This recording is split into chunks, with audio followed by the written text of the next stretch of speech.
ಈ ತಿಂಗಳು ನಾವು ಎನ್ವಿರಾನ್ಮೆಂಟ್ ಮಂತ್ ಅಂತ ಸೆಲೆಬ್ರೇಟ್ ಮಾಡ್ತೀವಿ. ಬರೀ ಎನ್ವಿರಾನ್ಮೆಂಟ್ ಮಂತ್ ಅಲ್ಲಿ ಬರೀ ಗಿಡ ನೆಡೋದು ಒಂದೇ ಅಲ್ಲ, ಇನ್ನೊಂದು ಏನ್ ಮಾಡ್ಬೇಕು, ನಾವು ನಮ್ಮ ಭೂಮಿನ ಪ್ಲಾಸ್ಟಿಕ್ ಮುಕ್ತವಾಗಿ ಮಾಡ್ಬೇಕು. ಪ್ಲಾಸ್ಟಿಕ್ ಮುಕ್ತ ಹೆಂಗ್ ಮಾಡ್ತೀರಾ? ಇಲ್ಲಿ ಪ್ಲಾಸ್ಟಿಕ್ ಕವರಲ್ಲಿ ಏನೇನ್ ತರ್ತಾರೆ ಅದನ್ನೆಲ್ಲ ಆದಷ್ಟು ಕಡಿಮೆ ಮಾಡಿ ನಮ್ದೇ ಬಟ್ಟೆ ಬ್ಯಾಗ್ನ ತಗೊಂಡೋಗಿ. ನೀವು ತಗೊಂಡ್ಬಂದಿಲ್ಲ ಅಂದ್ರೆ ಸಾಮಾನು ನಿಮ್ ತಂದೆ ತಾಯಿಗಳಿಗೆ ಹೇಳ್ಬೇಕು, ನಿಮ್ ಬಟ್ಟೆ ಬ್ಯಾಗ್ ತಗೊಂಡೋಗಿ ಸಾಮಾನು ತಗೊಂಡ್ ಬರ್ಬೇಕಾದ್ರೆ ಪ್ಲಾಸ್ಟಿಕ್ ಬ್ಯಾಗ್ ಬೇಡ. ಇನ್ನೊಂದು ನಿಮಗೆ ಚಾಕ್ಲೇಟ್ ಕೊಡ್ತಾರಲ್ವಾ, ಚಾಕ್ಲೇಟ್ ಇದನ್ನ ಏನ್ ಮಾಡ್ತೀರಾ, ಅದ್ರಲ್ಲಿ ಆಚೆ ಕವರ್ನ ಪ್ಲಾಸ್ಟಿಕ್ ಕವರ್ನ ಏನ್ ಮಾಡ್ತೀರಾ, ಎಲ್ಲಿ ನಿಂತಿರ್ತೀರೋ ಅಲ್ಲೇ ಬಿಸಾಕ್ಬಿಡ್ತೀರಲ್ವಾ? ಅದ್ ಮಾಡಬಾರ್ದು. ಅದ್ ಗೊತ್ತು, ಡಸ್ಟ್ಬಿನ್ಗಳು ಎಲ್ಲೂ ಇರಲ್ಲ ನಮ್ಮ ಭಾರತದಲ್ಲಿ, ಡಸ್ಟ್ಬಿನ್ ಇಲ್ಲ, ಇದ್ರೂ ಯಾರು ಕರ್ಕೊಂಡು ಹೋಗ್ಬಿಡ್ತಾರೆ.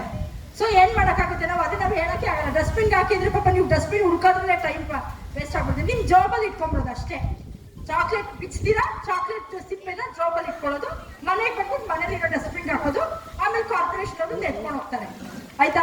ಈ ಕೆಲಸ ಮಾಡಿ. ಬಿಸ್ಕೆಟ್ ಪ್ಯಾಕೆಟ್ ಆಗ್ಲಿ ಇಲ್ಲ ಚಾಕ್ಲೇಟ್ ಕವರ್ ಆಗ್ಲಿ ನೀಟಾಗಿ ಮಡ್ಚ್ಕೊಂಡು ಸಣ್ಣದಾಗಿ ನಿಮ್ ಬ್ಯಾಗ್ ಅಲ್ಲೋ ಗಂಡು ಮಕ್ಳು ನಿಮ್ ಜೋಬಲ್ಲೋ ಎಲ್ಲಾದ್ರೂ ಹಾಕೊಂಡು ದಯವಿಟ್ಟು ಪ್ಲಾಸ್ಟಿಕ್ ನ ನೀವು ಬಿಸಾಕೋದನ್ನ ದಯವಿಟ್ಟು ನಿಲ್ಲಿಸಿ. ಆಯ್ತಾ? ನೀವು ಒಬ್ರು ಮಾಡಿದ್ರೆ 10 ಜನ ನಿಮ್ಗೆ ನೋಡ್ಬಿಟ್ಟು ಅವ್ರು ತುಂಬಾ ಖುಷಿ ಪಡ್ಕೊಂಡು ಅವರು ಕಲಿತಾರೆ.